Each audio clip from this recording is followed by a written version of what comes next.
All right. Well, welcome. We're going to get started. My name is Mary Beth Gassman, and I am a professor at Rutgers University. I am also very honored to serve as the executive director of both the Proctor Institute for Leadership, Equity, and Justice and the Rutgers Center for Minority Serving Institutions. And we are sponsoring this event today. Very happy to sponsor it, along with our wonderful collaborator, the Association of University Presses. Very excited about this new collaboration that will have quite a few sessions in it. And I just want to give a nice shout out to Rebecca Colesworthy, who is with us from the Association of University Presses, and she co-leads the Faculty Outreach Committee for the association. And her day job is that she is Senior Acquisitions Editor at SUNY Press. So thank you so much for all your support, Rebecca. I also want to do an introduction of our guests today. The way that today is going to work is we're going to have three short presentations by three different editors on the different aspects of turning your dissertation into a book, which is something that I did, by the way. So we're going to have three presentations, and then after those presentations, we're going to open it up, and we have lots of time for your questions. Please ask any and all questions. Put them in the Q&A. So we don't use the chat for these. We use the Q&A, and I will be moderating the session, and we'll make sure to get as many questions answered as possible from our wonderful, wonderful panel. And please just put those in as you get along, as we're going along.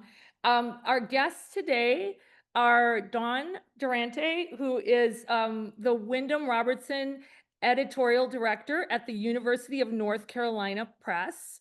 And we have David Congdon, who is the senior editor at the University Press of Kansas, and Alyssa Napier, who is the editor at Columbia University Press. And we are very excited to have these individuals with us today. And I'm thrilled to be able to pick their brain about all kinds of things. So we are going to start off with Dawn. Actually, I think it's David. Thank you. You can go to the next slide. All right. Yep, we're going to start off with David. Yeah, thanks, Mary Beth, and thank you for all of you for coming and listening. I am assigned the task of talking about the differences between dissertations and books, and I want to offer some thoughts on what issues and questions you should think about as you turn your dissertation into a book. I'm also someone who went through this process myself, but I did not have this information when I was going through this. So in many ways, I am offering you thoughts that I wish I had had when I was going through the process of turning my dissertation into a book. I would have done it very differently if I had known what I know now. So next slide.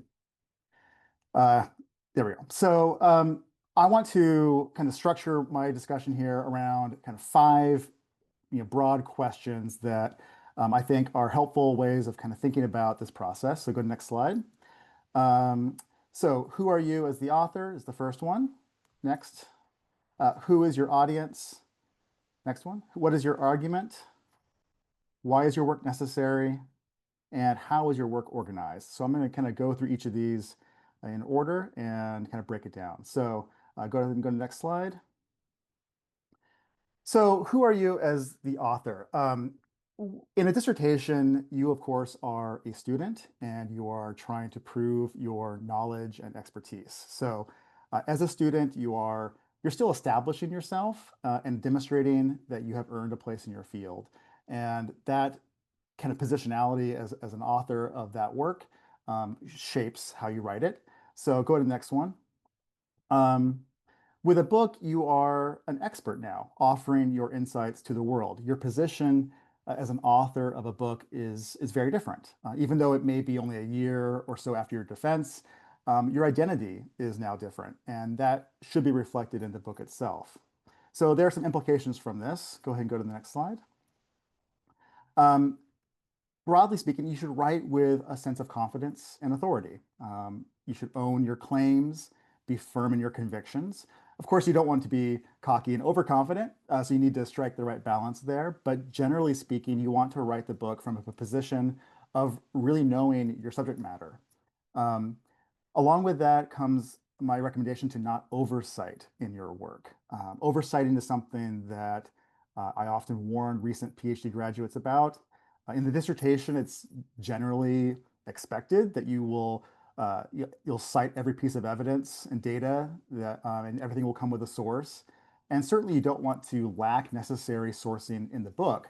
But of course, having a footnote at the end of every other sentence can be intrusive and unnecessary. So, and along with oversighting, there's the danger of overquoting. Students often quote because they want the authority that comes with the person they are citing. And one of the most common recommendations I make to dissertation authors is to remove as many block quotes as possible, and in general, to reduce the amount of quoting throughout the book. Speak in your own voice as much as possible. You want to develop your own sense of style and authority. Um, with your claims, you don't want to qualify your claims into insignificance. There's certainly a tendency to be more careful and safe in the dissertation, partly because you want to pass a defense and you want to establish yourself in the field. But with a book, we don't want you to write a safe book. We want you to write a bold book, a confident book, something that conveys the knowledge and expertise that you rightly have. Um, okay, so let's go on to the next question. Who is your audience? So with a dissertation, your audience, of course, is your dissertation committee. It's those faculty members who are there to assess you. With the book, next slide, your audience can vary, of course, but it's really your entire scholarly field as well as adjacent fields and possibly, hopefully, ideally, perhaps, informed and interested general readers. And all of this will, of course, depend on the specific argument of your project. But regardless, the scope of your audience is going to widen dramatically with a book, and you'll want to take that into account as you write it. Remember that these books will go through peer review, and those readers will rarely be the people within your narrow subfield. To give an example, I recently published a book on the 2020 census, and if I only drew on peer reviewers who had previously published books on the US Census, I would have had a very limited pool to work with. The nature of scholarly publishing requires us to bring in reviewers from other fields to weigh in on a book's merits. And of course, all of our scholarly projects have to be evaluated by the press's faculty editorial board or editorial committee, which are composed of faculty members from any discipline. So your book, of course, does not need to be written for all those people, but you do want to expand the scope of your audience in your mind as you work on the revision. So implications for this, next slide, will be you don't need to prove to the reader that you've done your homework or that you've read every relevant work that bears on your topic. Your readers are going to see you either as a colleague or as the expert. They generally will trust your guidance and knowledge. So what's more important here is your style, your way of speaking, how you are engaging your reader in your work. So ask yourself, for instance, how you might write this if you were talking to your aunt or your childhood best friend. They may not be the target audience per se, but having that in view as opposed to, say, your faculty committee for your dissertation will change a lot in terms of how you approach the book. And that leads us to the next question. What is your argument? So here, your argument in your dissertation is usually a fairly narrow contribution to a specific question based on the latest research in your subfield. Um, with the book, however, your argument is a broader, go next slide, please, a broader and more synthetic set of claims that takes a wider view of your field and related fields. A common shift here that takes place in the move from dissertation to book is that authors often have to provide more context for their argument. When the audience was just their committee, there was a lot of presupposed knowledge that did not have to be stated. You can just sort of get right to the point. With a book, however, you are speaking now to a broader and more diffuse set of readers who often may not share your background knowledge. and they need to be given some more explanation and context to grasp the significance of your claims. That often entails, completely rewriting the introduction, occasionally adding an opening chapter to properly set the scene for your book. Like if you think of your book as like a story that has a beginning, middle, and end, dissertations often just do the middle. They do the middle really well.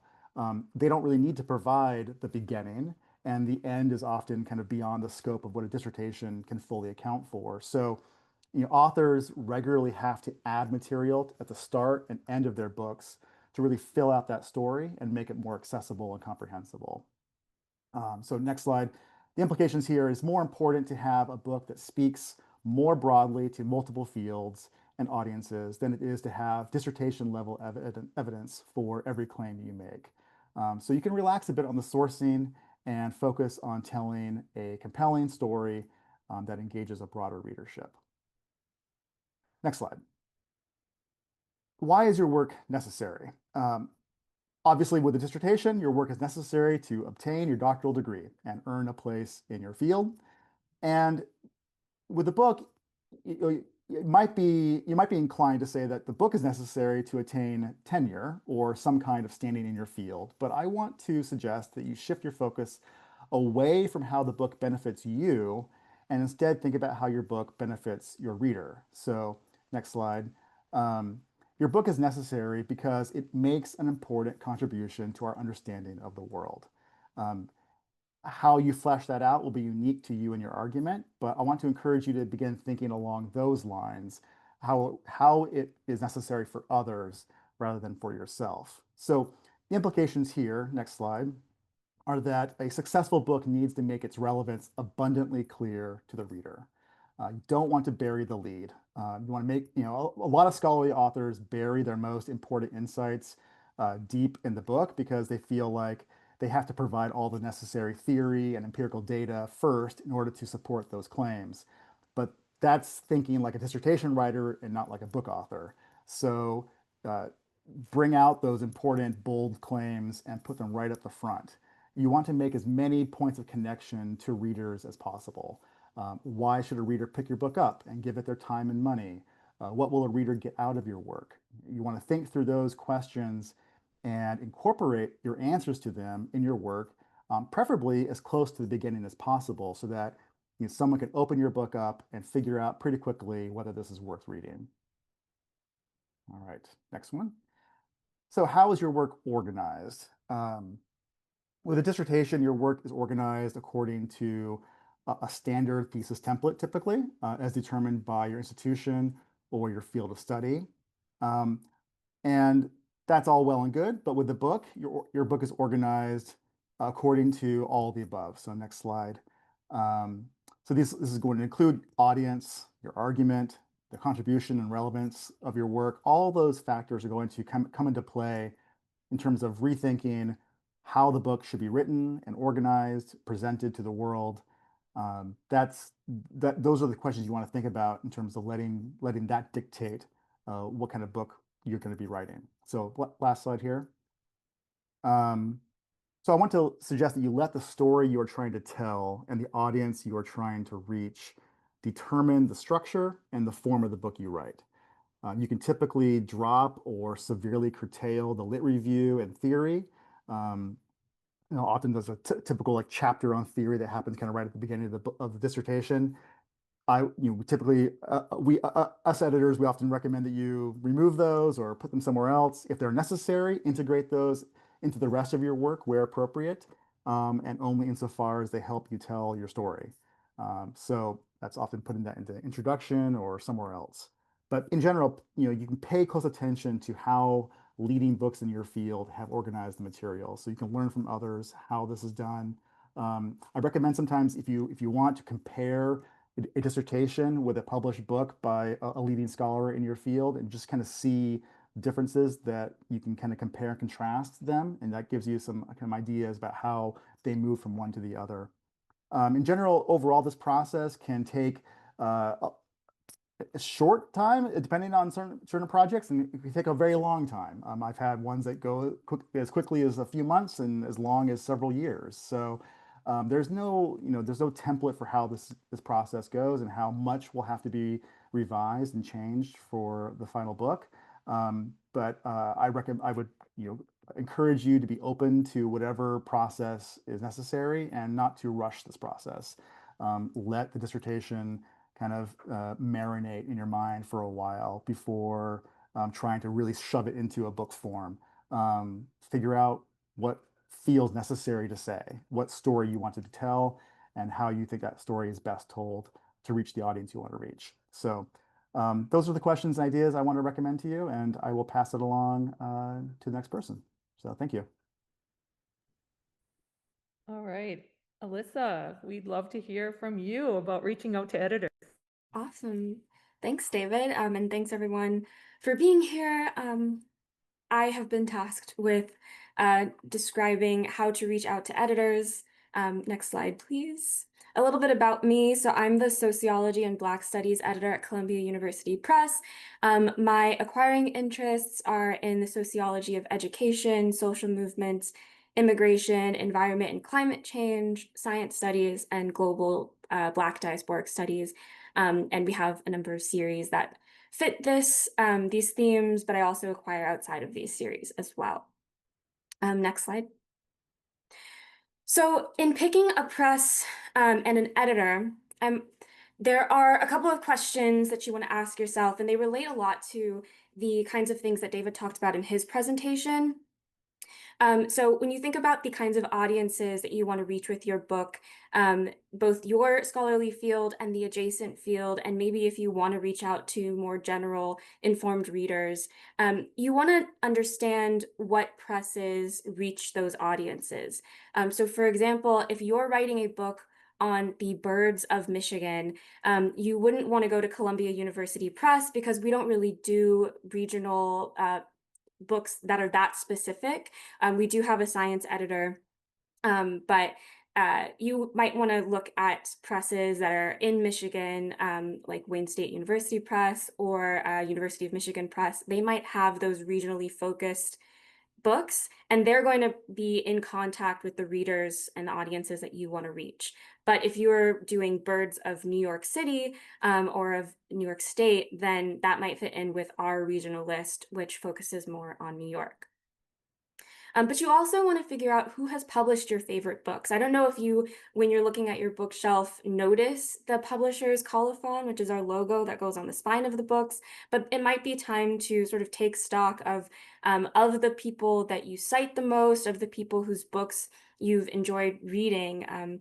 Who are those people being published by? That might give you a sense of what kind of vibe you would like with your publisher. It also might give a sense of if they liked books that your book is situated in, then they might like your book a little bit as well. Then you also want to ask who's published leading books in your field, and especially books that have won recent field awards.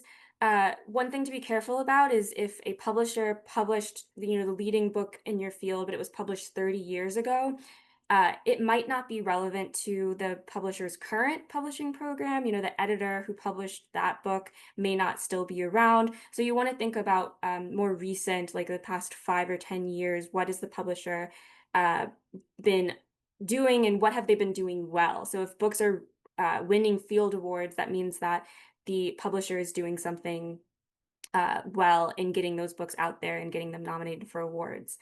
And then also who shows up to conferences that you attend. I know conference budgets are shrinking, so it's not a sign that they aren't interested if they're not at a conference.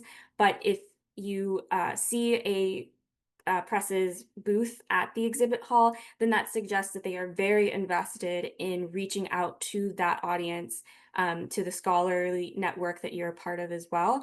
And so that's something that indicates that this might be the right press for you. And so finally, there's always this question of fit. And if you have gotten a rejection email that says, no, this is not a good fit for our list, or it's not a good fit for our program at this time, you might be wondering, how do you determine what is a good fit for an editor? So an editor's list is what we call the subject matter or the areas that they acquire in. And you can try to suss out what an editor's list is and by asking some of these questions. So what have they recently acquired or published? You probably don't know what they've recently acquired because books take a really long time to come out. But if you look at what they've published recently, that'll give you a sense of, okay, this is the kind of thing that they care about. Maybe they want to do more of these kinds of things. What they're personally into. So if you do get a chance to talk to an editor, either in a one-on-one meeting or at a conference, then you might ask them, what are you interested in doing? And then also ask them, what is the direction that they want to take their list in the future? So I took over as editor at Columbia in April. So the kinds of books that my predecessor, some of the kinds of books that my predecessor might have chosen, I might not choose, or I might want to go in a different direction in the future. So I'm really excited to, talk about the future of the list with people, even if it doesn't look like what has been published before. And then you also can figure out, does this fit in with their active series? So I mentioned the series in my introductory slide. Those are the series that are active, meaning that we publish regularly.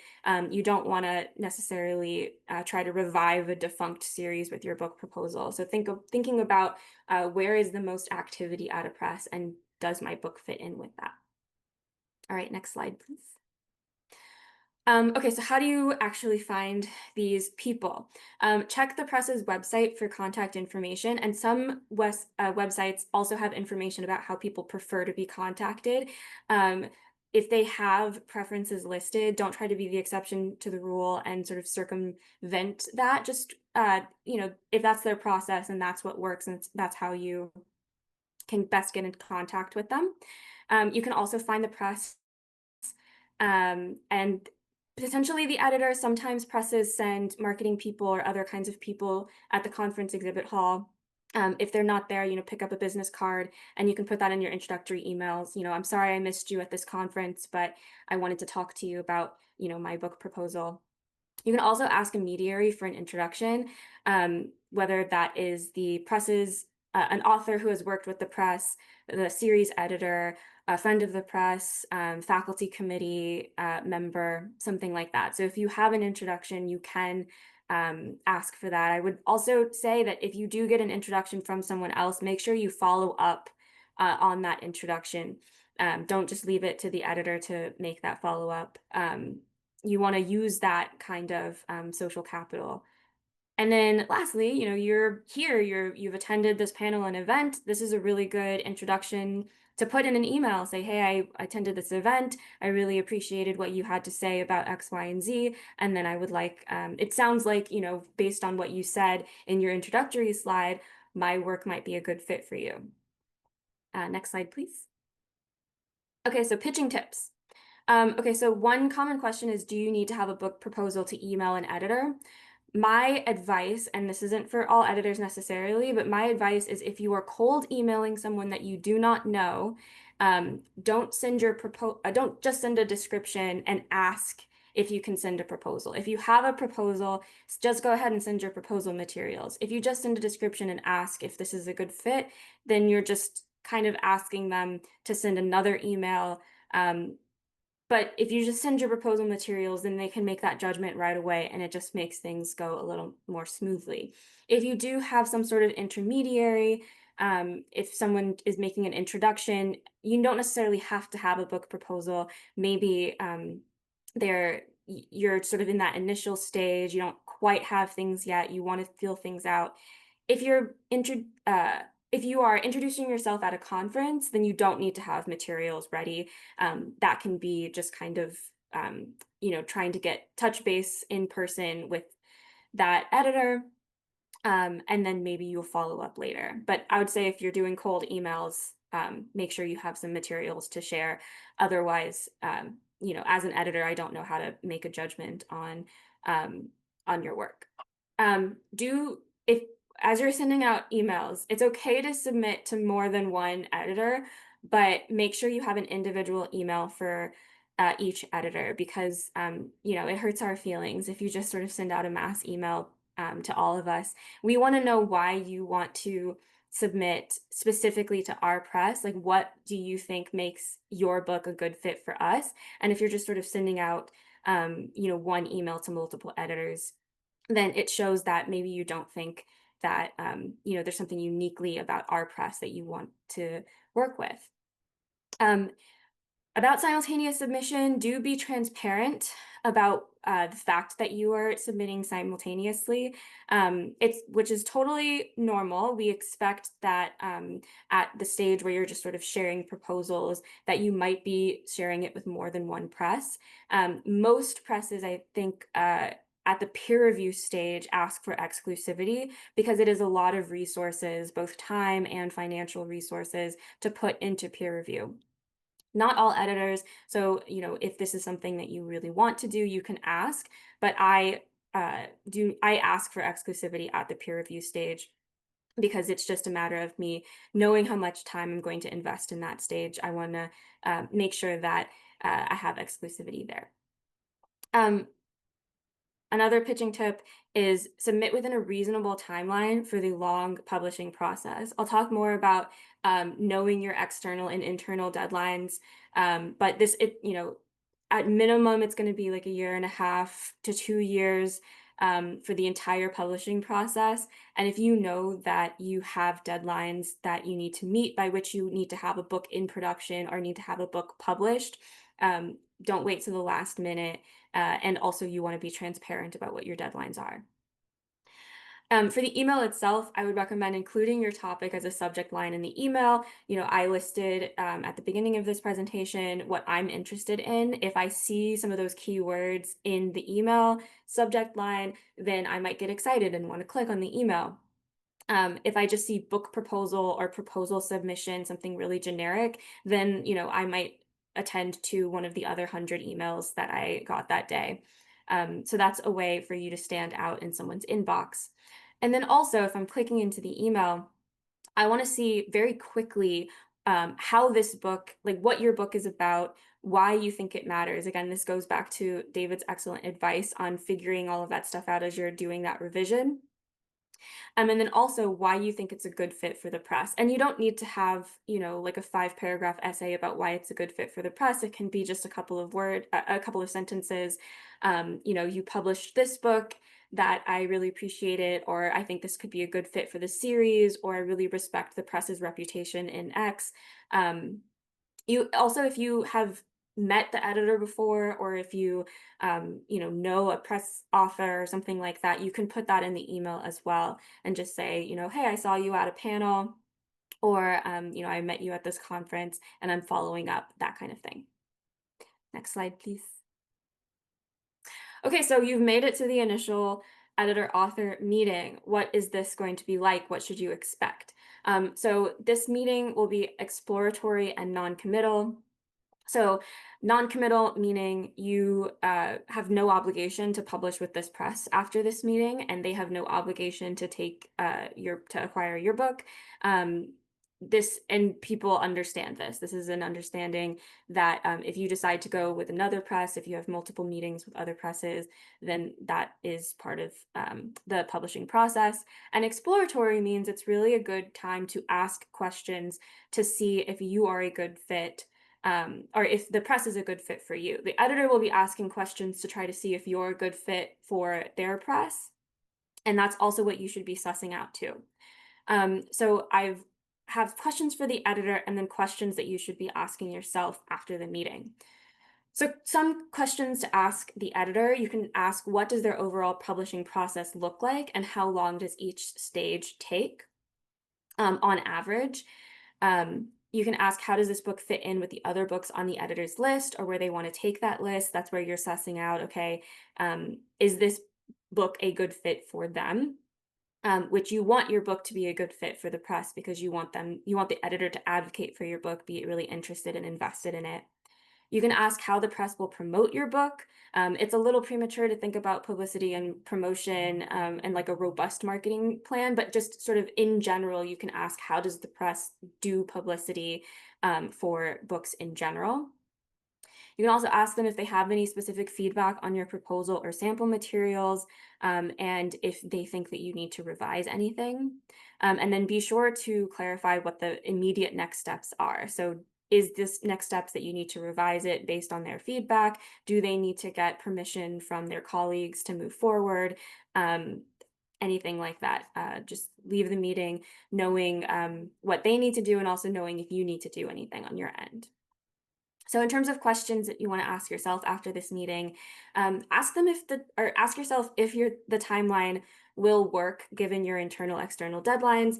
The general timeline of like peer review, faculty committee, those steps are something that is common to university presses. But if every university press handles it differently, and I know that Columbia University Press's timeline tends to be on the longer side because we have multiple rounds of faculty committee approval, whereas there are some presses that do not require faculty committee approval for, contract or for production of the book. And then if you're not working with the university press, if you're working with the trade press, or some other kind of academic press that doesn't have faculty committee approval, that process might go more quickly. So you want to suss out if that timeline works for you or not. You also want to ask more generally if the publisher is going to help you make the book that you want to make. So what's not included in this bullet point, but sort of the theme is this publisher going to reach the audiences that I want to reach? But in these bullet points, will the publisher accept my desired specifications? What I'll say about this is publishers know how to make books. They're in the process of book making. There's a lot of publishing expertise here. So when we have our guidelines for word count, illustrations, trim size, all of these different things, it is important to take into account what the editor thinks is a good fit for your book and to be open-minded about that.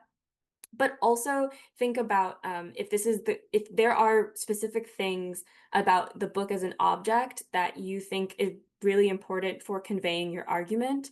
Let's say you want your book to be sort of full color illustrated, 100 illustrations, and that's just really important for your book because it's on, fashion, and you want to make sure that the fashion images are beautifully rendered, and the editor for whatever reason doesn't agree, then it might be that you and that editor don't have a shared vision for your book, and that's something that you also want to suss out in this meeting as well. Does the editor seem to understand what you want to do with the book, what you think is important? Again, sometimes editors can see something in the book that you might not have seen, or they might push you in a certain direction that you feel really aligns with ultimately where you wanted to go, but it was just not something that you weren't thinking about. And that can be really great. But if you feel like the editor is pushing you in a direction that maybe you don't feel as excited about, then that's something to reflect on as well. And then finally, will you like working with this editor? The editor-author relationship is a long-term one, because again, this process is a long process. I think about my job as having two main components. One is project manager, where I'm ushering you through the logistics of the publishing process. And then the other one is intellectual partner. In university press world, we don't have a lot of time necessarily to be that kind of intellectual partner. But I do try to bring a little bit of that to the books that I work on. And so, for some projects, having me as a project manager might be more important. Do you trust this person to respond to emails promptly, to take care of your problems as they come up, to handle logistics problems as they arise? And then also, do you think that this person understands kind of the field that you're working with enough to be able to guide your project through peer review, to know how to interpret peer reviews in a way that's best going to work for your book. All right, I think next slide is just resources, which will be sent to you after the presentation. So thanks a lot, and I'll pass it on over to Dawn. Hello. Thank you so much for having me here today. Thank you for everyone who's joining and watching later. Rebecca, I really appreciate the invitation to be part of this panel. It's been really exciting to present with Alyssa and David, who have just really excellent reputations in the university press community. I've already learned a lot from them today, and I will try to follow suit with talking about The book proposal. Next slide. So a lot of the times I begin a conversation with an author, they reach out to me and I get the question, Dawn, do I really have to write a proposal? And I say, yeah, you do. And here's why. I have come up with these as like the Cliffs Notes version of what are really the utility and the purpose of a proposal in the first place. One of the really great utilities of a proposal is it's a roadmap for the author. One of the things that David talked about is letting your dissertation kind of marinate and doing some real think work as you're conceptualizing the book. And you can do a proposal as a dynamic document to begin with to kind of lay out your thoughts and think about the book you want your project to become as you're thinking about how it is distinguished from the dissertation. When you have all that kind of conceptualized and you have this beautiful document you've put together, it becomes a communication tool between you and an editor like me. So when I get a proposal over the transom or a proposal for a book I've been talking with an author about for some time, it's really the first time we have something set on paper that we can both think about in a different way now that it's static and beyond a conversation and some hypotheticals. So I find it to be a really productive part of the process because I can sit with it, I can think about it. An editor who gets it is able to then make more decisions and be more productive about their feedback. The other thing is a lot of the time I'm getting questions about, well, what's my next step? And a proposal sometimes helps me figure out what the next step is. If it's a really solid work and I'm in a position to consider peer reviewing the proposal, it might go out for formal review. It might go to series editors if you're interested in a series. So there's other ways in which focusing on developing a proposal can have a productive reach. And then you always have something in your back pocket if you are working on a non-publishing situation, like getting a grant for your research or fellowship applications and things like that. So when I answer the question, do I need to do it? I say, yes, but here are all the benefits of it. It is not wasted labor. Next slide.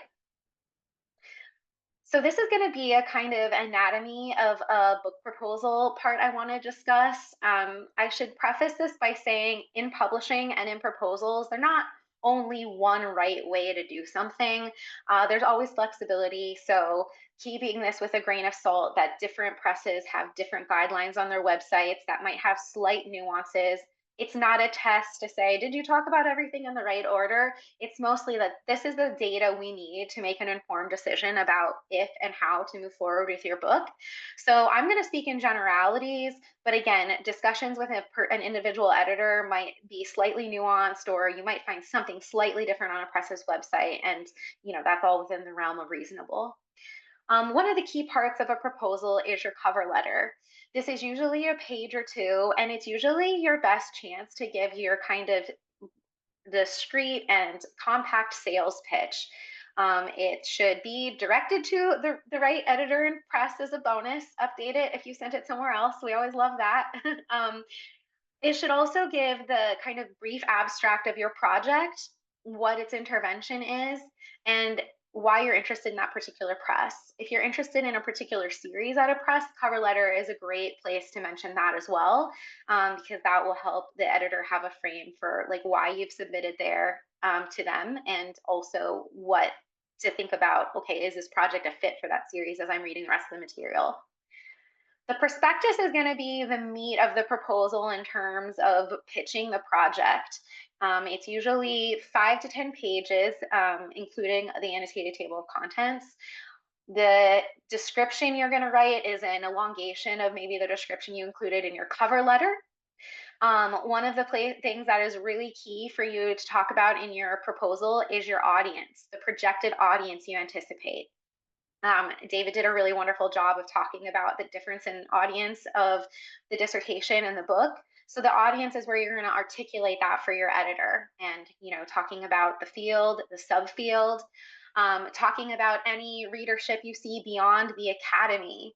We get a lot of proposals that come in our way that say this is for a general readership, and my advice on that would be like, which general readership? There are things I read about as a general reader, but I don't read everything as a general reader. And so you want to be specific. because there is not really this idealized general reader all the time, but there is a general reader who reads for, you know, political history, Civil War history. There are practitioners in education who are going to read in university press books. So really being specific about your audience.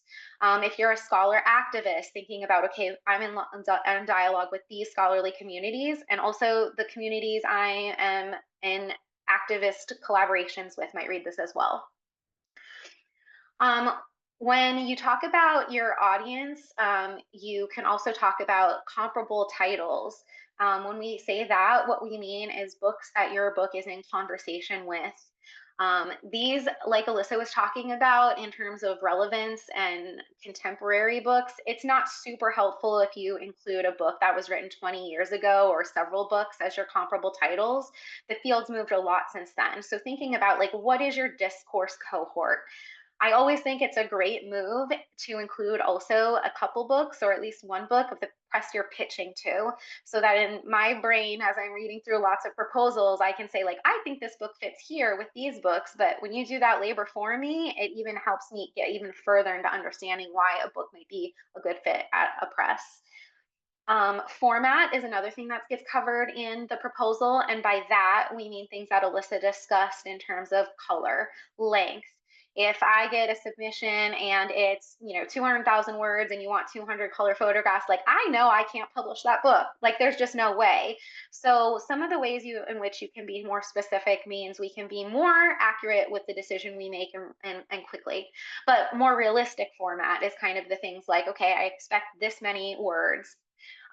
We often calculate in words, not pages, because a manuscript page in Word length depends on the font you use, the margins. So really thinking about, okay, I'm going to include 10,000 words in this chapter and 12,000 and adding those up to say, ultimately, this is how long the book is. If you do have image and an art program, anything about like the specifications of the book. I'm going to talk about previously published materials in another slide, but just hitting upon that some presses will ask you to include that about your proposal. It's not really a test. It's kind of to see like, okay, where are you in line? Where are you being published? How much of this has been published? And a timeline. I like to stop on this because even though it's probably the shortest part of a proposal, it's a really important one. Most of us as editors are entering a conversation with an author as a collaborator. Alyssa called it a partner. And we're thinking, how can we align the goal of making this book out in the world the way an author wants, which with like often what are professional goals of tenure. And if someone writes to me and they say, in order to keep my job or to do this next stage in my career, I need a book by X. If I know that my press can't support that timeline, then I feel like I have given, I feel like I have the benefit of being able to say, this won't work for you, even though your project's fascinating. Here's what I recommend, because we want to get you to where you need to go in your career. And if we can't be that press, we want to be able to be like very transparent about it. So being transparent about any like professional needs you have can be really helpful. The annotated table of contents, I have to confess, is my favorite part of a proposal. Other editors have different favorite parts. Some people like a CV, some people like the audience part. I love the annotated table of contents because for me, it's like the skeleton, it's the x-ray of your whole book. It's going to list your chapters and spend a paragraph or two of what is in each chapter. And why I think it's so helpful to see is it's how I think about why these chapters in this order, what makes this book a book, are all these chapters hanging together cohesively. And so it helps me to start really getting to know your book. Included in the proposal package is a CV. That's just a formality in terms of like, I can't think of a single press that doesn't ask for it. And it gives us really important data, like what conferences might I see you at? So I can say like, hey, I'm really interested in your project. I see you usually go to OAH. Do you want to meet there? So things like that, understanding where you're publishing, understanding where you're presenting, so we can figure out that thing that others talked about in terms of fit and if we're the right press to support your book. And then sample chapters. So I'll talk a little bit more about sample chapters in a bit, but these are generally 2 chapters. I think that Different editors have slightly different preferences, but as far as I'm aware, the majority of editors like to receive 2 body chapters. Reason for that being the introduction is often going to parallel a lot what you put in your proposal. And also a lot of authors write introductions last. So having those body chapters is probably going to be helpful for the writing process as well. All right, next slide. So as you are constructing your proposal, here are some key considerations to think about as you're conceptualizing a project, drafting the proposal, and what we as editors are thinking about when we're reading it. One of the first things we're going to try to identify and think about is your scholarly intervention. Is it something that's driving the field forward? Is it something that we feel is going to be in conversation with the other sorts of books we're publishing? Not because everything has to be the same, but because if a book is an outlier, like those birds, like that Alyssa was mentioning, the book about birds, like we want to make sure that it's in conversation. We're the best press to support it. So thinking about the stakes of the project, the argumentation you're making, and how you're driving the field forward. We're also thinking about the viability of a topic as a book project. And that's one of the things where I'm thinking through like, okay, there's a very small amount of archival work maybe for this project. How are they building an entire narrative around that level of work? Is it a topic that can be sustained at a book length? Are the chapters flowing in an arc that is robust enough to be cohesive, or does this feel like really disparate? Should this be individual journal articles instead of a book, and those sorts of things? We talked a lot about fit with Press's list. This isn't supposed to be some gatekeepery aspect of fit. This is, for me, when I'm thinking about this, I'm asking myself, can the press do as much to support this book as the book contributes to the press? If a book is really exciting, driving a field or a series forward, I want to be able to say, we're going to support it just as much as this book is giving us to promote and things like that. We're thinking about potential audiences. Are they the ones we reach? When we look at your CV and see, 5 conferences, if we as a press don't attend any of those, that might be a good sign we're not the right press for that project. And also, if you're writing about a potential audience, you're trying to, if you say, this is my audience I've identified, and then I read sample chapters and it's a mismatch, that's something I want to talk about with an author from the get-go. So for example, if someone's saying, I think this will cross over outside of academia to this readership, and then I read like very academic chapters, I'm going to say, okay, we kind of either have to recalibrate the writing or we have to recalibrate the perceived audience. So as we're considering these, we're not only considering fit, but like how we can begin talking with an author to collaborate on the book they want to write. We do think about previous publications, which again, I'll talk about. We think about length and illustrations in case they're a hurdle for us to be able to publish them, and thinking about completion timeline and things like that. All right, next slide. As promised, previous publications, because we get asked this question a lot. There might already be in one chat in the Q&A for all I know. So things to keep in mind to not do. Do not farm out your book as articles. There was a time when a scholar could publish each of their chapters from their dissertation in a different article or an edited collection and still have that book published.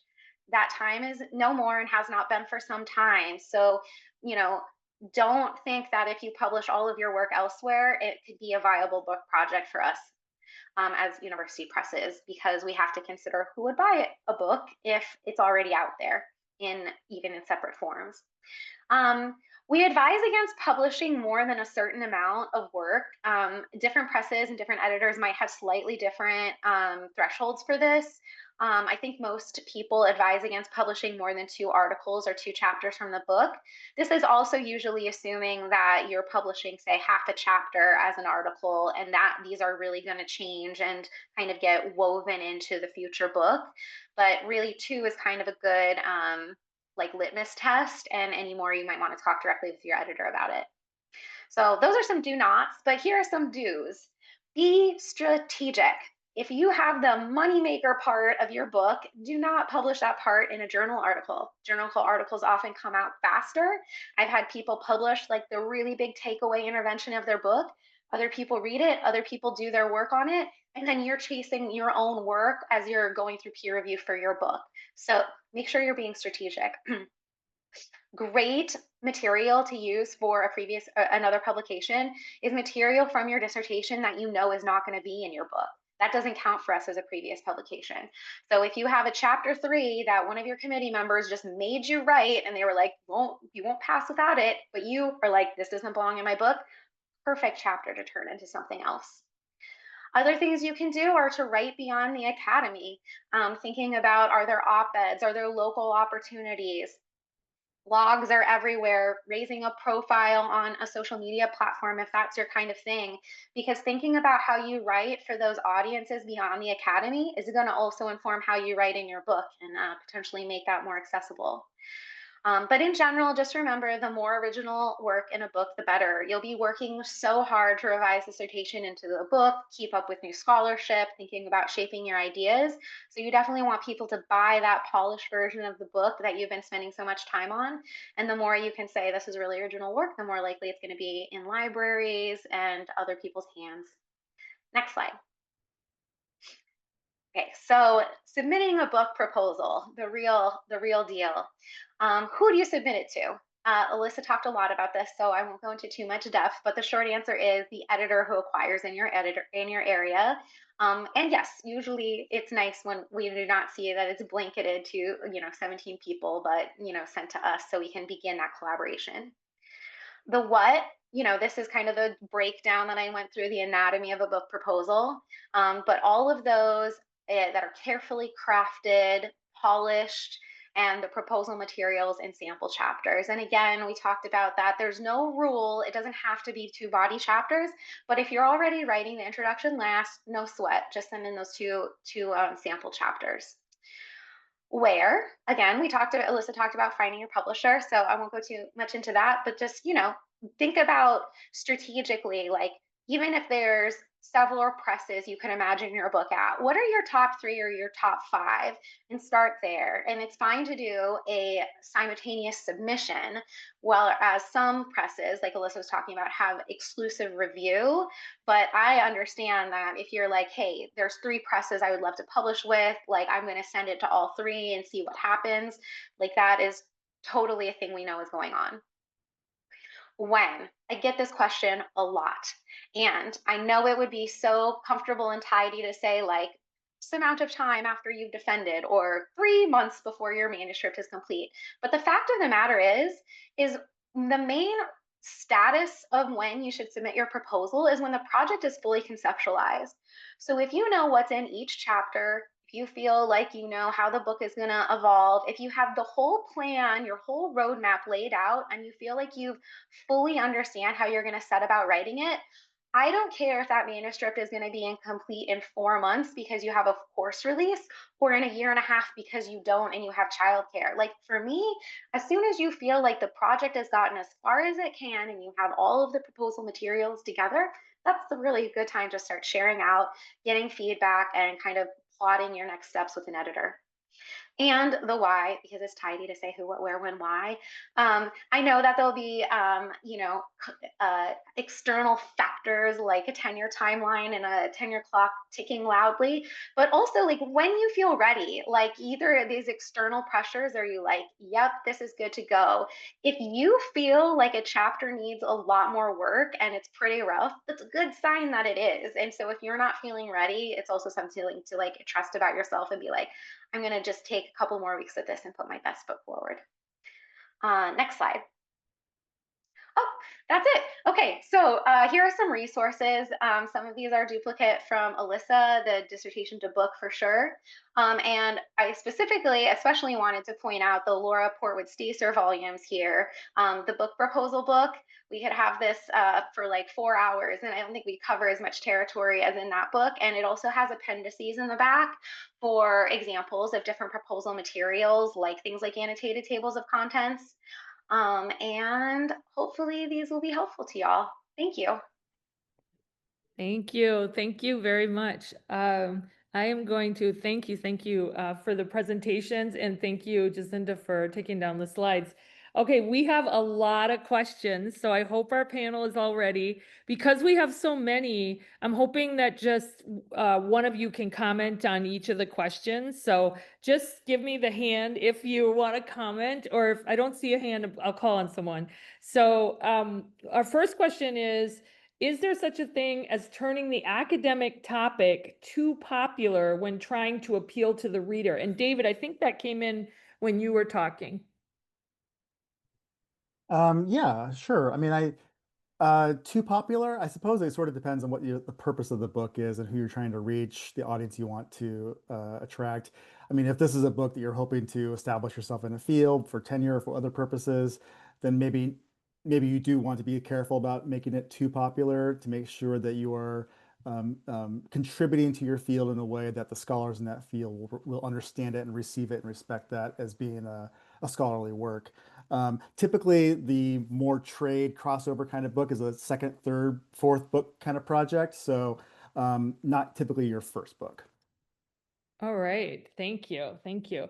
I think that we had a question about what's needed to approach a publisher, and I think we discussed a proposal and two chapters, typically a chapters in the body, but there is a body of the book there. So I tried to allude to what we already heard a little bit in this question, but they also ask, do you need a social media presence to approach a publisher? So anybody want to answer that? No, you don't need a social media presence. Having social media or online platform or any sort of author platform wouldn't usually impact us taking on a book or not. We're going to gauge that on the merit of the book. It would impact how we publish it. Say, thinking about pricing, how we market it. So it would not impact like us acquiring it. It would mostly impact the how we profile and publish it successfully. So no, not needed.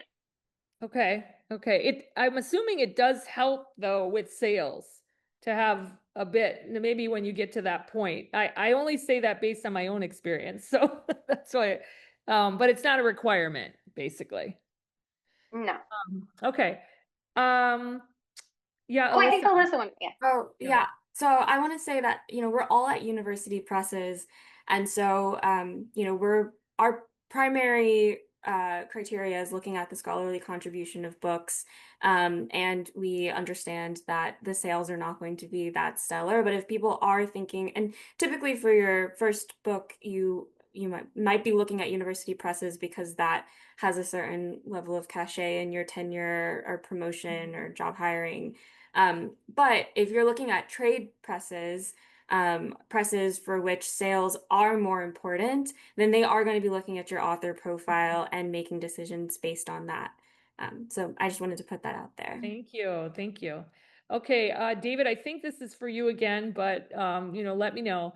And I think this is a great question too. What is the advice that you would have for people while they're writing their dissertation if they plan to turn it into a book? Is there anything, when you start writing that dissertation that you can be thinking about? And by the way, this is a question I asked my advisor when I was getting a PhD, and I took his words very seriously. So I'm interested in your thoughts. I think this depends greatly on your institution, in your field, and so I mean, my first advice here is do what your advisor wants you to do because you want to finish the PhD. That's the goal. I would not labor in vain in the dissertation process to try to write a book-ready dissertation when that's not the purpose of the PhD and what you need to be doing at that point in time. So I just think there's so much that goes into a book that requires the maturity of being beyond that context and just getting outside of the academic kind of bubble of being in that space and just getting away from that for a little bit can help give you perspective on the project. So I want to kind of separate the dissertation and book a bit. I didn't do that when I was going through the program, and I wish I had. I wish I had done more separation. And but certainly there are certain fields, especially in history, I think, where dissertations are written more to be published as a book. So certain fields might be more conducive to this than others. Okay, great, great. Related to that, there's a question about should you have the same title on your dissertation as you use for your book? Like, should you use your dissertation title for your book? And I have lots of thoughts on that, but I'd love to hear from one of you. So, I mean, I'll just say that your title's not going to be up to you. So just expect the title to change dramatically. That's just comes with the comes with publishing. So, Yeah, absolutely. And I'm so glad you said that because I often am telling people that your title and even your cover of your book are really negotiated, right? Rather than up to you. Alyssa, you wanted to comment as well? Oh yeah, just quickly to add, I always tell authors that title and covers are marketing tools, Mhm. and that helps to reframe, getting it sort of out of your it's not entirely in your control. So the goal of a title and a cover is to get people to read your book, and we've got marketing and sales experts who can weigh in on those things. So Thank you. Okay, so this is a little bit of a complicated question, but I think an important one. I think, David, when you were talking, you were kind of talking about, not rushing, right?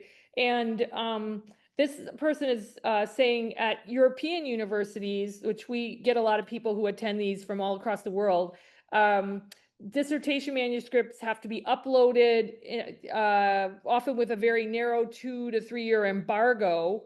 And after which they will be made open access. And so the only way to really circumvent this issue is to have a publisher contract in hand before the embargo expires.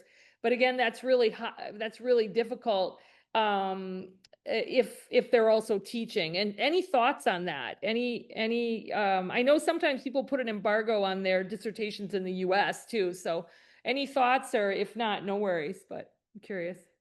I'm not sure if I have any thoughts necessary to say about that, other than, I mean, it's a challenge with European dissertations and habilitations like here in the German system. I mean, you have to think about. I mean, there you do need to. It is required to be published exactly as is, so it's a whole different kind of approach to publishing the first book, Yeah. So I would say it's a different model, and I'm not sure how much it applies to this conversation where we are expecting that the book revision process is going to be quite radically different. So it might be a situation in which you just have to think about your next project being the book you do, not Yeah. not the thesis itself. Okay. Um, so here's an interesting question. If I'm bilingual, Spanish and English, is it recommended to write my book first in Spanish? Any thoughts on that? I mean, I guess then uh, just curious about, do any of you publish books in languages other than English? No? Okay, just asking. I do know that sometimes people do write very differently in their first language than they might in subsequent languages. So interesting question. Um, okay, would it be appropriate to include in your proposal if your dissertation has won awards, or would that seem over the top? Not too over the top. Like, you are your best advocate. Like, this is your sales pitch, this proposal document. I highly recommend you have that on your CV as like a standard. So if you're submitting your CV with a proposal, you could highlight the awards in a cover letter, absolutely, and also an editor would see it on your CV. Not it's never too much to brag on yourself. Yes, I would agree with that. Here's a good one. Will there the person has a question about who holds the copyright of the book. So could you talk for a bit about that? Anything? Yeah, Alyssa. I'm curious about how Don and David's press do this, but I think default for university press publishing for a long time was that the university or the university press holds the copyright for the book. But I'm seeing more and more that some university presses are allowing authors to retain copyright. So this is something that you can negotiate in your contract if you'd like. This is not a guarantee that all presses are going to be able to accommodate this, but it is something that I think you can definitely ask for. Thank you. Anybody else have a thought on that? Go ahead, No? Don. I mean, Oh, I'll just say that that's the same for us. I mean, we do both, and it's often if the author's request, it's fine. I mean, my opinion is it doesn't change a whole lot given Exactly. it's really irrelevant for the vast majority of projects. So, you okay. know, yeah. Yeah, we do the same. If an author requests to have copyright in their own name, we facilitate it. The default contract is that we retain it, but like, just because copyright is in an author's name does not we still have all the publishing rights. And so that's Right. something that I think it's a little misunderstood. Thank you. Thank you. Rebecca, did you have something you wanted to say as well? Just want to make sure. That's exactly what I was going to add, is that it's important to bear in mind that copyright is not the same as subsidiary rights. So you may hold the copyright, but your contract probably still stipulates that you would need to seek permission from the publisher to do other things with the manuscript. Okay. So Great, great. Kind of related to that, here's another question by the same person, I think. How do you protect your intellectual property when you're shopping your book? Any answer to that? For me, I've shopped my books many places. So Alyssa. Oh, I was just gonna say, I think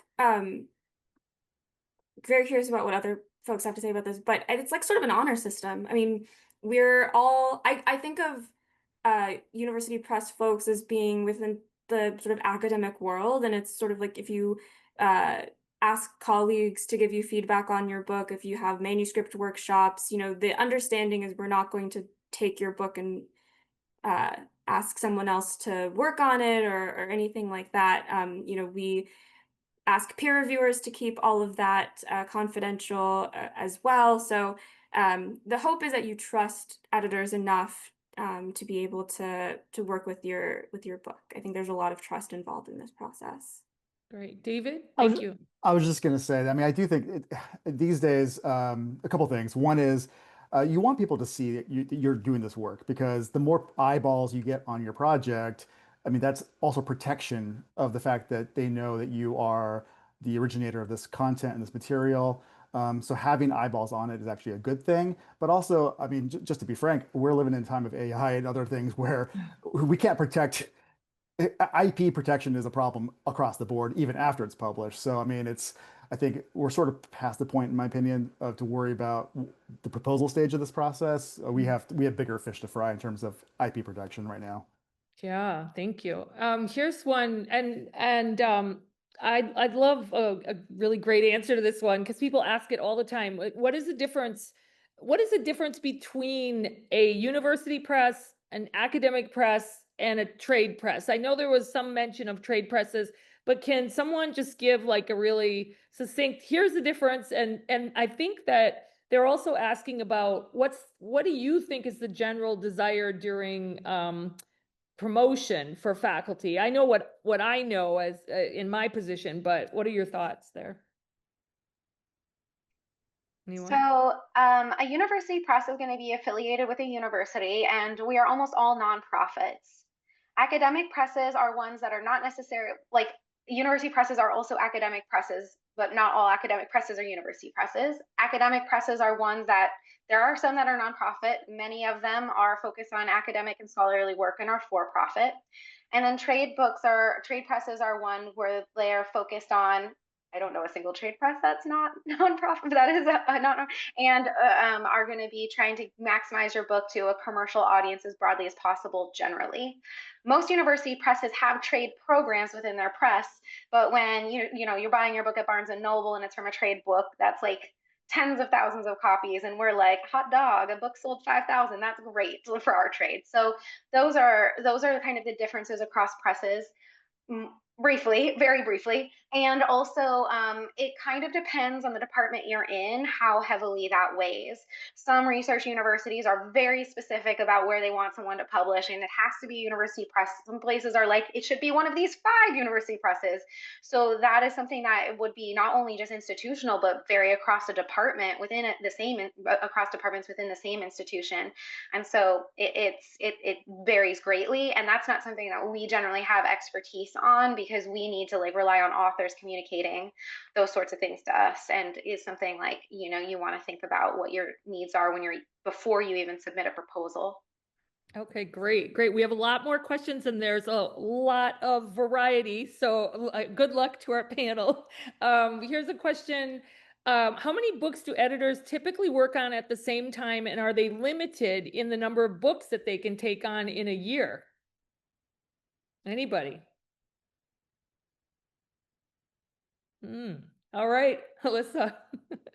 So it's not going to be, it varies. And it's also really difficult to quantify because books to work on could mean books at various stage of the publishing process. So it might mean I'm just having conversations with authors about ideas. I'm working on a proposal stage. I'm peer reviewing at the proposal stage. I'm developmental editing a manuscript.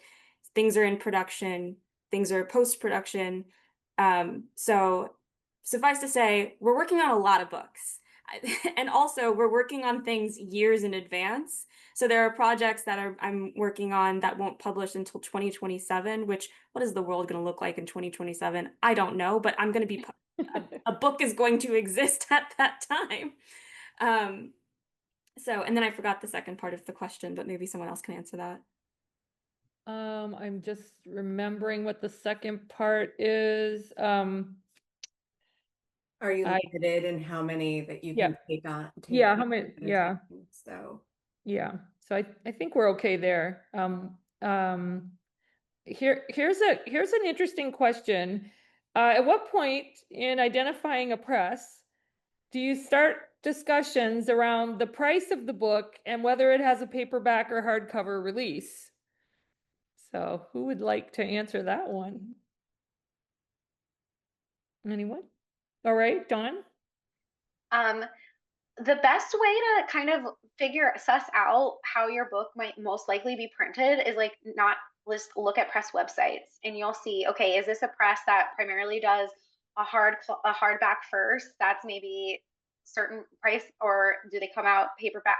So there's not actually a lot of negotiation to do in that because there's printing models that most people are following within what they have found works best in their market.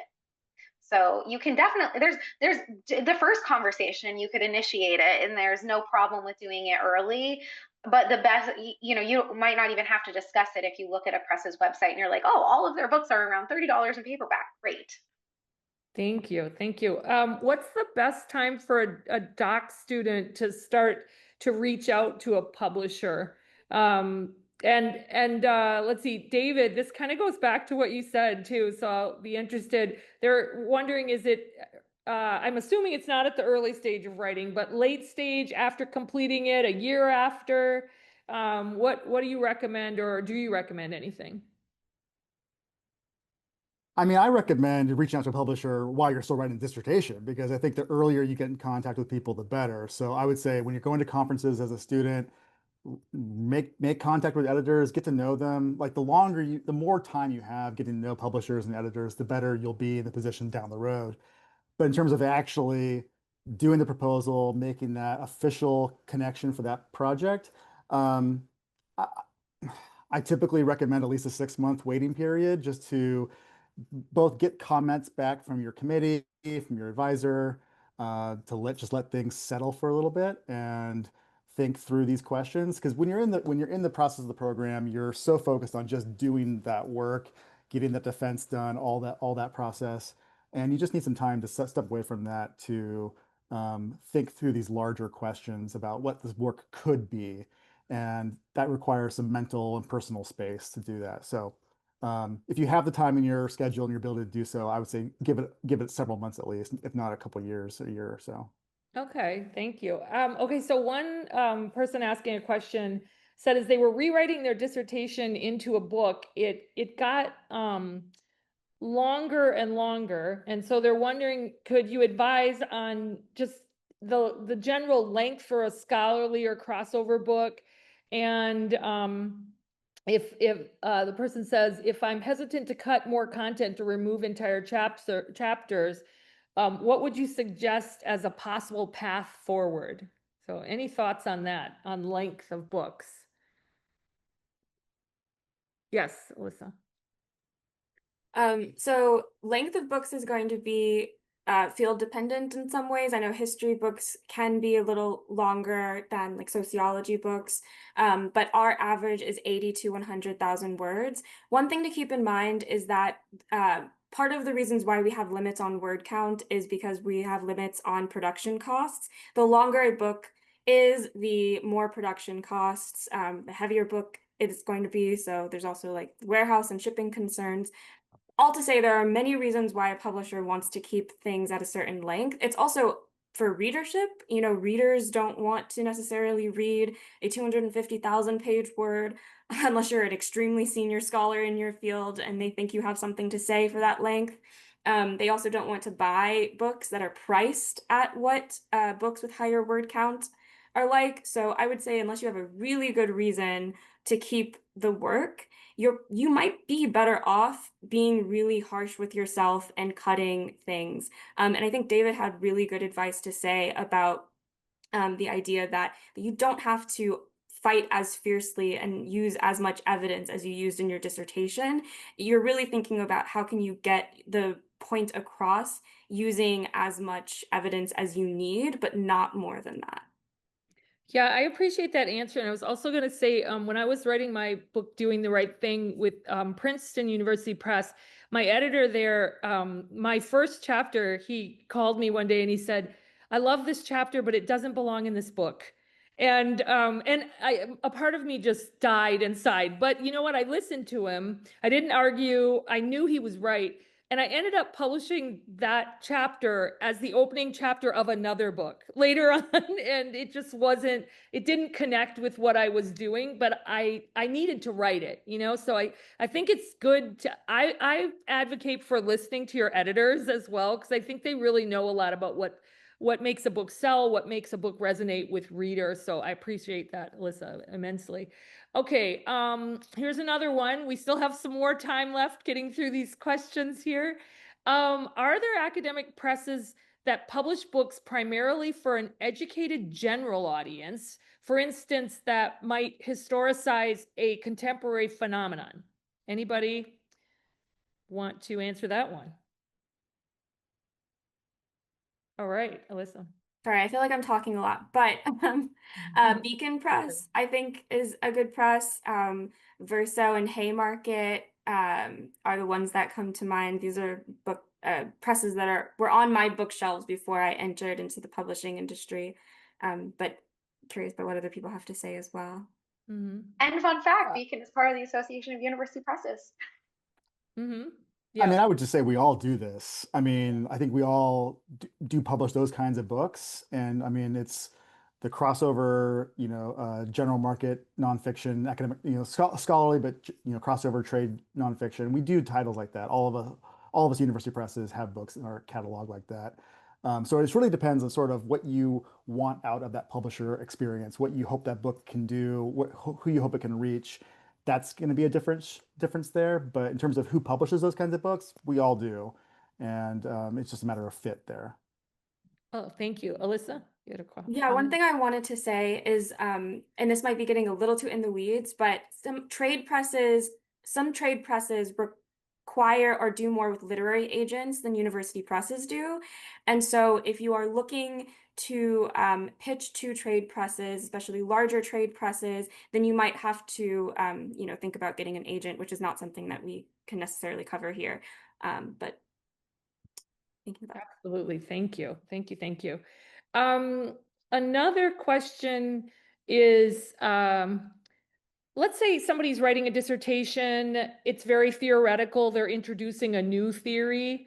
Would you give them different advice in terms of the amount of citations, long participation quotes, et cetera, than, would a book introducing a new theory be closer to the denseness of a dissertation? Or do you still, and David, I guess I'm asking you this in particular, do you still recommend, nah, it needs to be changed? You gotta change it.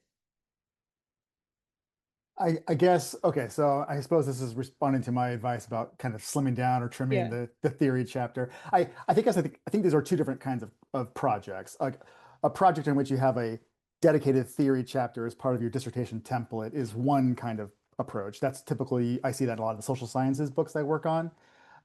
Whereas a book that's like proposing a new theory, I'm assuming that's more in a humanities approach kind of project.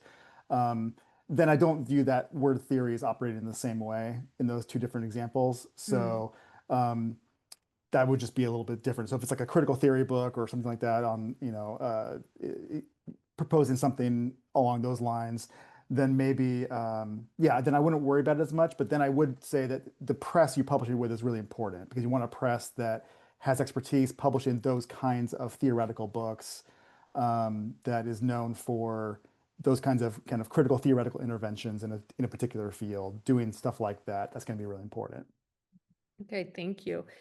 So we talked a little bit about this, but I want to kind of bring it up again because I think people do get confused.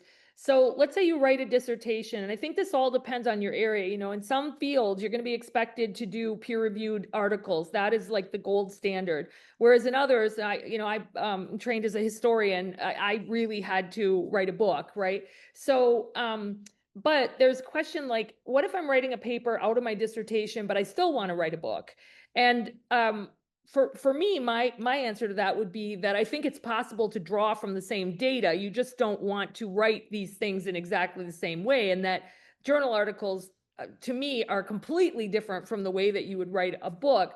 But I'm just curious what y'all would think about, like, what if someone wants to write a paper out of their dissertation, but they also want to write a book? What would your advice be to them if they're doing that?